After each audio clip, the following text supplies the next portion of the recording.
السلام علیکم ورحمۃ اللہ وبرکاتہ۔ تقیہ کیا ہے؟ تقیہ کسے کہتے ہیں؟ کیا تقیہ جھوٹ کو کہا جاتا ہے؟ تقیہ اور جھوٹ میں کیا فرق ہوتا ہے؟ دوستو، اس ٹاپک پر ویڈیو میں اس لیے بنا رہا ہوں کہ مجھ سے پوچھا گیا ہے مفتی صاحب تقیہ کسے کہا جاتا ہے، اور میں دیکھتا ہوں کہ تقیہ کا جو یہ لفظ ہے یہ اس طرح مشہور ہو گیا ہے جیسے کہ یوں سمجھا جاتا ہو کہ یہ جھوٹ کو کہا جاتا ہے۔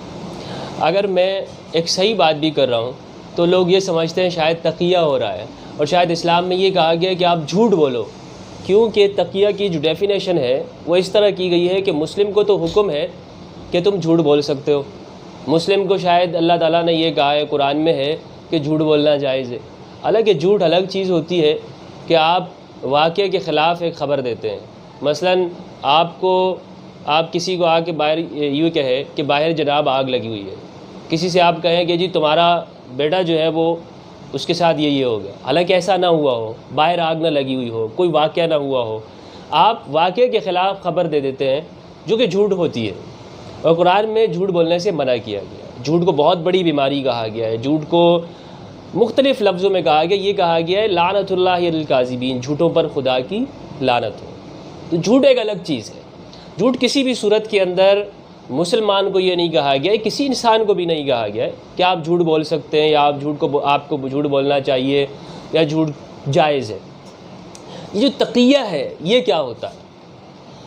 یہ تقیہ یہ ہے کہ اس کے پیچھے سمجھنا ضروری ہے، ایک بات آپ کو سمجھنا چاہیے، وہ یہ ہے کہ قرآن مجید کے اندر یہ کہا گیا ہے کہ آپ تقیہ کر سکتے ہو۔ اب یہ تقیہ کیا چیز ہے؟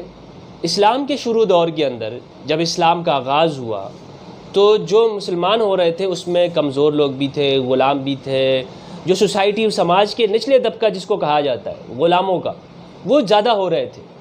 انہیں نظر آ رہا تھا کہ اس کے اندر ہماری نجات ہے اور آزادی ہے، کیونکہ اسلام آزادی کی بات کر رہا ہے۔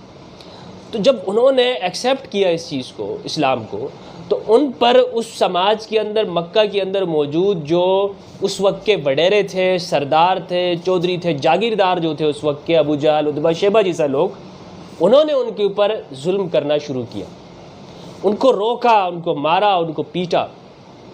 عمار بن یاسر ایک ایویڈنس، ایک شخصیت ہے جو کہ ایک کمزور گھرانے سے تعلق رکھتے ہیں، ان کی کوئی بہت بڑی وہاں پہ پراپرٹی نہیں تھی، وہ کوئی قبیلہ خاندان بڑا نہیں تھا ان کا کہ جو انہیں روک سکتا تھا دشمنوں سے۔ ان کے والدین کو شہید کر دیا، مار دیا کہ یہ اسلام لے آئے تھے۔ تو عمار بن یاسر کو بھی بہت ٹارچر کیا، بہت تشدد کیا، اور ان سے کہا گیا کہ آپ اسلام سے واپس ہو جاؤ، آپ پھر جاؤ۔ تو ان کی زبان سے کچھ الفاظ اس طرح سے نکل گئے تھے جس پر لوگوں نے کہا کہ اسلام چھوڑ دیا ہے عمار نے۔ جب وہ نبی صلی اللہ علیہ وآلہ وسلم کے پاس آئے تو آپ نے فرمایا کہ ایسا نہیں ہے، عمار ایمان سے بھرا ہوا ہے۔ لیکن عمار نے جب ان کے اوپر فورس ہو رہا تھا، تشدد ہو رہا تھا، جبر ہو رہا تھا، تو ان کی زبان سے کلمات نکل گئے، کچھ الفاظ ورڈ نکل گئے۔ اب آپ صلی اللہ علیہ وآلہ وسلم نے، پروفٹ محمد نے یہ حکم دیا کہ آپ کو کیا کرنا چاہیے، اگر پھر اس طرح کی سچویشن ہو تو آپ تقیہ کریں۔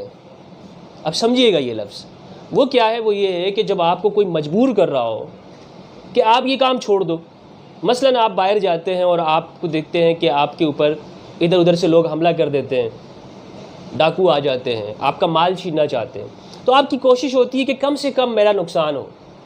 آپ جیب سے پیسے نکالنے کے اندر تھوڑی دیری کرتے ہیں، کہتے ہیں کہ بھائی یہ لے لو، کچھ جان چھڑانے کی کوشش کرتے ہیں۔ تو یہ تقیہ کے عمل میں آتا ہے، جھوٹ نہیں ہوتا یہ، وہ آپ اپنی جان بچاتے ہیں اور آپ کی کوشش ہوتی ہے کہ میرا کم سے کم نقصان ہو۔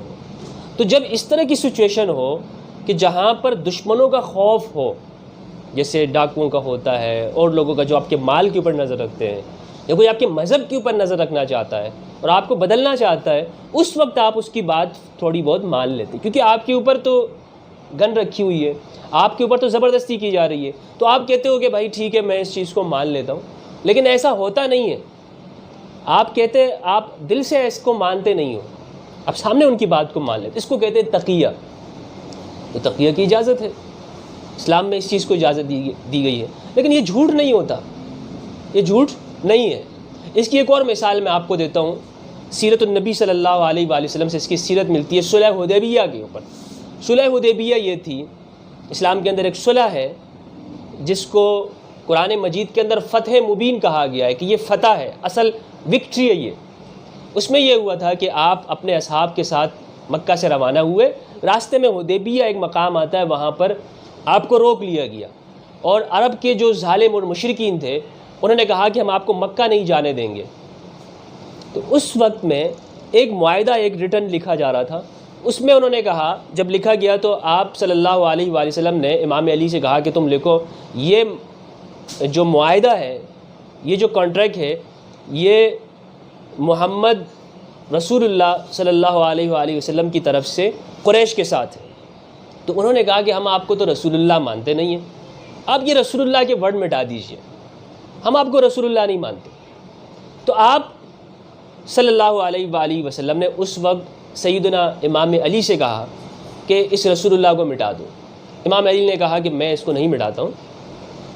پھر آپ نے خود اپنے ہاتھوں سے اس کو رسول اللہ کو مٹا دیا، بہرحال اس کو مٹا دیا، اور وہاں لکھ دیا محمد بن عبداللہ، عبداللہ کا بیٹا محمد، یہ لکھ رہا ہے قریش کے ساتھ کہ میں واپس چلا جاتا ہوں۔ اب اس میں آپ دیکھیں کہ محمد رسول اللہ صلی اللہ علیہ وآلہ وسلم نے اپنے نام کے ساتھ سے رسول اللہ کو ہٹا دیا۔ تو یہ جھوٹ نہیں ہوا، بلکہ کیا ہے، یہ بچاؤ کا ایک راستہ ہے کہ جب آپ کو خطرہ ہو اس وقت آپ بچ سکتے ہیں۔ کیونکہ اسلام کی کوشش یہ ہے کہ زیادہ سے زیادہ سماج کے اندر، لوگوں کے اندر دشمنی نہ ہو، ٹکراؤ نہ ہو، لوگ آپس میں لڑے نہیں۔ تو وہ جنگ سے بچنا چاہتا ہے۔ جو لوگ کہتے ہیں کہ اسلام تو چاہتا ہے کہ وار ہو، جنگ ہو، اور وہ لڑنا چاہتا ہے، تو انہیں اس پہ غور کرنا چاہیے اور دیکھنا چاہیے کیا اسلام لڑنے کی کوشش کر رہا ہے یا وہ بچنا چاہ رہا ہے، ڈیفینس پہ جانا چاہ رہا ہے۔ تو یہ بات ہے۔ تو تقیہ دوستو اسے کہتے ہیں اپنے آپ کو بچانا۔ میں ویڈیو بناتا ہوں پیس کے اوپر، اسلام کے اوپر، ہندو کمیونٹی میں وزٹ کرتا ہوں، تو لوگ کہتے ہیں کہ جی تقیہ کر رہے ہو، یعنی اس کا مطلب ہوتا ہے کہ جھوٹ بول رہا ہے، مفتی صاحب آپ جھوٹ کر رہے ہیں۔ بھائی جھوٹ یہ ہے کہ میں آپ سے کہتا ہوں باہر آگ لگی ہوئی ہے، میں آپ سے کہتا ہوں کہ آپ کے گھر کے اوپر ایسا ایسا ہو گیا ہے، آپ کے ساتھ ایسا ایسا ہو گیا ہے، آپ کے آفس کو جو ہے وہ اس کے وہ تباہ ہو گیا ہے، آپ کی بلڈنگ میں آگ لگ گئی ہے، حالانکہ وہ ایسا نہ ہو جیسے لوگ کرتے ہیں اکثر، اور پھر کہتے ہیں کہ جی مذاق کر رہا تھا میں۔ یہ ہوتا ہے جھوٹ، کہ آپ واقعے کے خلاف بتاتے ہو۔ تقیہ یہ نہیں ہوتا، تقیہ یہ ہوتا ہے کہ آپ دشمن کو دیکھتے ہوئے اپنے آپ کو کوشش کرتے ہیں کہ کم سے کم آپ کا نقصان ہو، تاکہ آپ لڑائی جھگڑے کی طرف نہ جائیں، آپ کی طاقت اس کے اندر خرچ نہ ہو، اور آپ جو ہے وہ بچ جائیں۔ قرآن کی سورت آل عمران کی آیت نمبر 28 ہے، 28 ہے۔ اللہ تعالیٰ فرماتے ہیں، اعوذ باللہ من الشیطان الرجیم، بسم اللہ الرحمن الرحیم، لا يتخذ المؤمنون الكافرین اولیاء من دون المؤمنین ومن يفعل ذلك فلیس من اللہ فی شیء الا ان تتقوا منهم تقات وَيُحَذِّرُكُمُ اللَّهُ نَفْسَ وَإِلَى اللَّهِ الْمَصِيرُ۔ مومنوں کو چاہیے، اس کے ترجمہ یہ ہے، مومنوں کو چاہیے کہ ایمان والوں کو چھوڑ کر کافروں کو اپنا دوست نہ بنائے۔ کافر مین ظالم، جو اس وقت عرب کے اندر تھے، وہاں پر ظالموں کے ساتھ نہ بنائے۔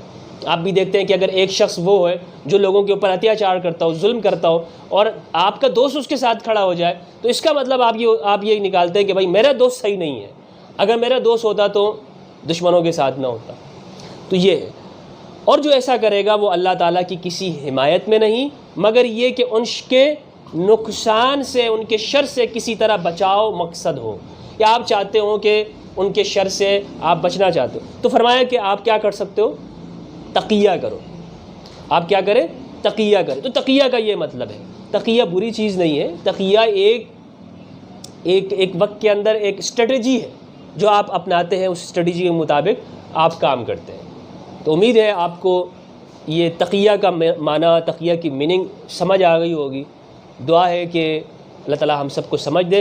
اگر آپ کو اس حوالے سے کوئی کوشچن ہو تو ضرور کمنٹ کیجئے گا اور سوال کیجئے گا، اس حوالے سے مجھے بتائیے گا کہ اگر آپ کو تقیہ کا معنی سمجھ میں نہیں آیا یا کچھ اور ہے تو ضرور بتائیے، اور ہو سکے تو ویڈیو کو شیئر ضرور کیجئے تاکہ لوگوں تک زیادہ سے زیادہ جائے، اور بیل آئیکن کے اوپر پریس کیجئے گا تاکہ میری ہر ویڈیو آپ کو آسانی کے ساتھ اور جلد مل جایا کرے۔